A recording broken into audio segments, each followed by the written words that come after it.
Hermione's Song, Chapter 4, Hogsmeade. The doctor smiled at Tonks' look of amazement at the short trip the TARDIS had taken. He briefly wondered how she would react to knowing the old girl had been to, and actually through, the end of the universe. "All right, how do we get to the school of yours?" he asked. Tonks pointed to the other side of the village. "We can either take a boat or a carriage," she replied. Her eyebrows furrowed in thought. "Even though the boats are usually reserved for first-year students, we could probably make an allowance for you if you would like to travel by water rather than land," she offered. The doctor gave a cryptic grin to Tonks. "A carriage will be just fine, thank you. It's been a very long time since I was a first-year student," he said. "Besides, my experiences with the Titanics have left me a little nervous about traveling over water." "You didn't name any of the boats Titanic, did you?" he asked, rambling. Before Tonks could answer, the doctor muttered to himself, completely lost in his thoughts. "Although, I'm not wearing that tuxedo. I wonder if that would make any difference," he asked no one in particular. Tonks opened her mouth to speak, but she couldn't think of anything to say for a moment. She held up a finger to motion the doctor to be quiet for a moment while she tried to process what he said. "Professor Dumbledore and the doctor should get along famously. I haven't the foggiest idea what either of them are talking about half the time," she thought. "No boats, got it," she said. "That leaves the carriages," she told him, pointing the way. As they walked through the village, Tonks kept stealing quick glances at the doctor. He was looking at everything around him with interest, his head constantly in motion. She could tell that a part of it was him making tactical evaluations of his surroundings, but mostly his gaze just seemed to play over everything for curiosity's sake. Tonks decided to play tour guide for the strange cat. "Over there is Scrivenshaft's, the quill shop, and next to it is Gladrags, a clothier shop," she pointed out. She kept up a running dialogue as they walked through the village, pointing out the various shops as they went. Once they passed the shops, Tonks and the doctor came to the Hogsmeade post office. The large building was painted gray, like almost every other government building galaxy-wide. Owls were busy flying in and out of the opening in the walls on the second floor. A group of boys standing just in front of the post office drew the doctor's attention. "They finally came!" one of the boys said enthusiastically.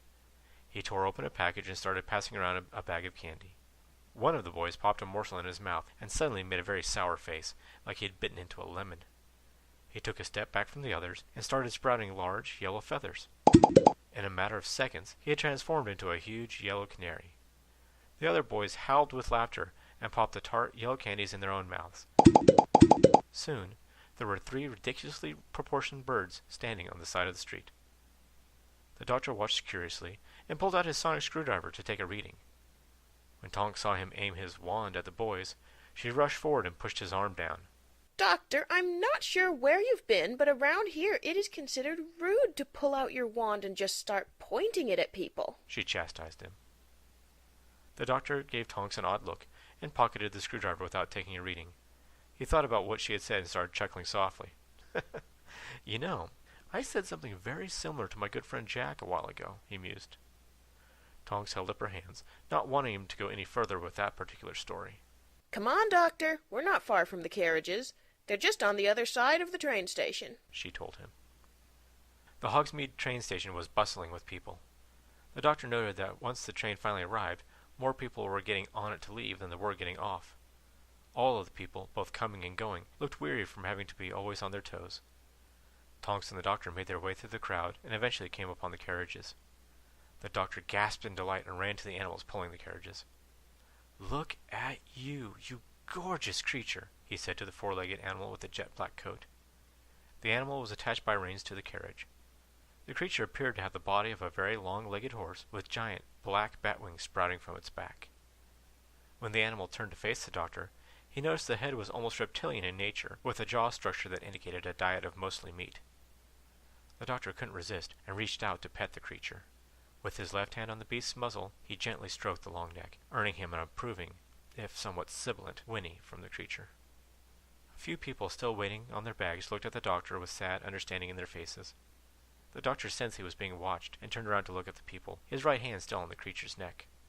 "I've gone and done something remarkably stupid again, haven't I?" he asked Tonks. Tonks wasn't the least bit surprised that the doctor could see the animals. "Only someone who has seen death can see a thestral, Doctor," she explained. She motioned towards the people. "I'm willing to bet that lot over there has been lucky enough to only see you petting an invisible animal," she said sadly. Like the doctor, She had no problem at all seeing the magnificent winged horses. Seen death? The doctor asked. He turned his face to the thestral, and Tonks was barely able to make out what he was saying. I ought to invite the bloke over for Sunday tea, considering how often I've seen him. He paused in mid-stroke on the animal's neck, and suddenly turned to face Tonks. I'm sorry. I must be having problems hearing in my old age. I could have sworn you said these were called thestrals, he said. Tonks nodded her head. No, you heard me right. They are called thestrals, She confirmed. The doctor looked very confused and kept glancing from the animals to Tonks. But that isn't possible. Thestrals are mythical creatures, he told her. Tonks gave the doctor an indulgent smile. Magical, not mythical, Doctor. There is a difference. A mythical creature would be something like an honest politician, she said with a smirk. Magic? The doctor repeated. He froze in place while his memory ran backwards at an amazing speed. He mentally reviewed the images of the past day, pausing at certain scenes. The first scene he reviewed was the one where the boys turned into canaries. His memory flashed a little further back, and he saw a spoon turning itself in a black metal cauldron in one of the shop windows. Scenes fled past his inner eye, and he replayed the fight in the ice cream parlor. In his mind, he heard the Death Eater shout, Confringo! And Tonks shouting, Expelliarmus! with the resulting actions caused by their words. The doctor's smile returned with full force when he came back to the present. Magic! He exclaimed happily, clapping his hands once, and then rubbing them in anticipation. The doctor knew that magic was still possible in the universe. To his knowledge, the vast majority of it had been banished near the dawn of time by his own people, but some remnants had held over. He had been forced to deal with Morgane, or at least Hester Prynne believing that she was Morgane. He still wasn't clear on that. Trying to reawaken the land with magic and werewolf blood, not to mention that whole business with the water elemental in New Orleans and the rituals everyone had been trying to perform to trap it. Except for isolated incidents like those, pretty much the only magic left in the universe was what he referred to as word science, the shaping of energy through sound and intent. What really confused him was the fact that except for William Shakespeare, no human had ever had the ability to control word science, and even the wordsmith had a little help from the Carrionites. The doctor jumped in the carriage, excited about the prospect of learning something new. Come along, Tonks. Why are you dawdling? He inquired. Tonks shook her head and climbed in after the doctor. The doctor kept sticking his head out the window to gawk at the thestral pulling their carriage up the path to the castle. He pulled his head back into the carriage and sat back down, if only for a brief moment. His boundless energy had him hopping from one window to the next to see all the gorgeous scenery. He wasn't ready to discuss the other reason for why he was so intrigued with this magic of theirs. The creature pulling their carriage was definitely not supposed to be there, magical or not. Thestrals weren't creatures out of Earth legends. They were creatures from Galfreyan mythology. Hogwarts School of Witchcraft and Wizardry. Hermione walked through the courtyard of the school in a huff. She had gone to watch Ron and Harry practice Quidditch, but left before they started. Once again, she had witnessed Ron and Luna snogging. Hermione was forced to ask herself what she saw in the ginger boy, and if it was worth it to try to become more than friends with him. Commotion on the other side of the courtyard drew Hermione's attention. She could see a small group of Slytherin led by Draco Malfoy surrounding her friend Neville. She ran to help Neville, but was cut off by a carriage pulling into the school. Hermione sighed loudly in frustration, and changed course to go around the carriage.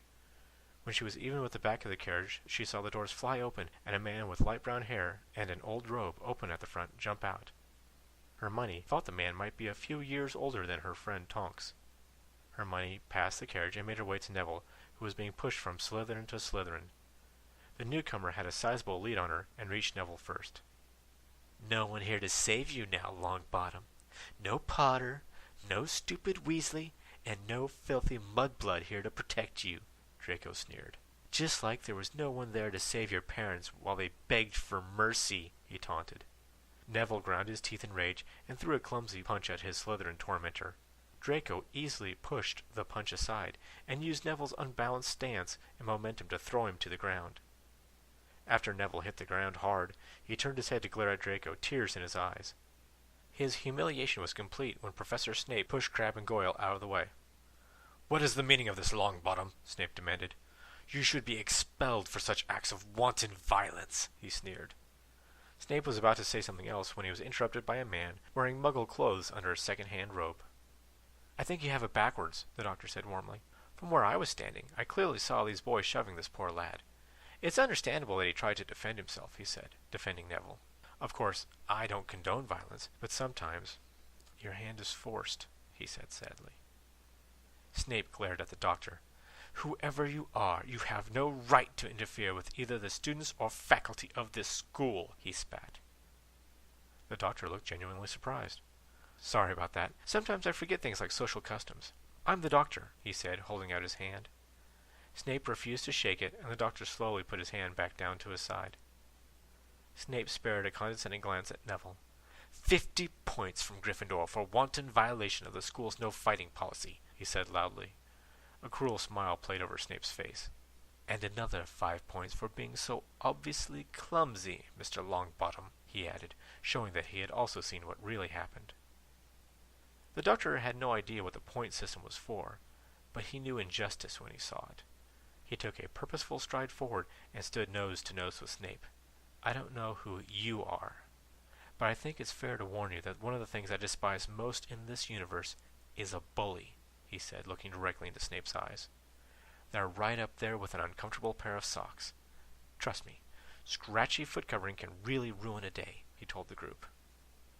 Snape used the opportunity of the doctor looking him in the eyes to use his skills as one of the foremost practitioners of legilimency in Europe.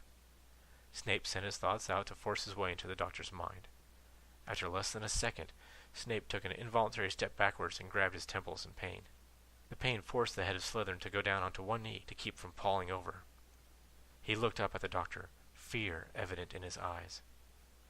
The doctor stuck out the index finger of his right hand and tapped Snape gently above the bridge of his nose, releasing him from the pain.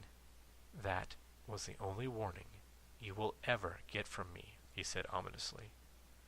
I don't appreciate people trying to poke around in my head uninvited, he warned, tapping his right temple. For starters, it's just plain rude. Not to mention how extremely dangerous it is for anyone foolhardy enough to try to get in. Way too much up there. It would wash over you and destroy your sense of self, he explained. Snape looked around and saw all the students around him staring with their mouths open. Don't you have somewhere else to be? He snarled. The boys with the green ties took the hint and scampered off. Snape rose, swaying slightly. As soon as the courtyard stopped spinning, he shouldered past the doctor with a flourish of his robe. As Snape left, the doctor offered his hand to Neville to help him up. After he helped the boy to his feet, the doctor put a hand on either side of Neville's face. He turned the boy's head from side to side and looked up his nostrils. No permanent damage, he said, and let go of Neville's face. Thank you, Neville stuttered. The doctor brushed some dirt off Neville's robes. You really should have stood up for yourself from the beginning, he said. Reading the boy's face, the doctor quickly added, I'm not suggesting you should have popped that blonde kid in the nose right from the start, mind you. Just the opposite. The doctor again tapped the side of his head. You need to outsmart those who want to impose their will on you. Use their own aggression against them, he said wisely. There are very, very few times when violence is the only answer. Look at me. I've got more enemies than you can possibly imagine, and I refuse to carry a weapon, he said proudly. The doctor's smile was infectious, and Neville returned it. Now that's the face of a boy who won't allow himself to be bullied any more, he told his new friend. The doctor jerked his head to the side. Go on. You probably have classes or something to get to, he offered, giving Neville an excuse to leave and get a hold of himself once more. Thank you again, Doctor, Neville said with much more confidence than he had earlier. He jogged off to the castle to tell his friends what had happened. Hermione couldn't help the smile that snuck up on her. The only other person that she had seen who had such a great combination of courage and kindness was Harry, and she would follow him to the very gates of hell. Her smile got a little wider as she realized that the newcomer was just as handsome as Harry. They even shared a tendency to have unkempt hair.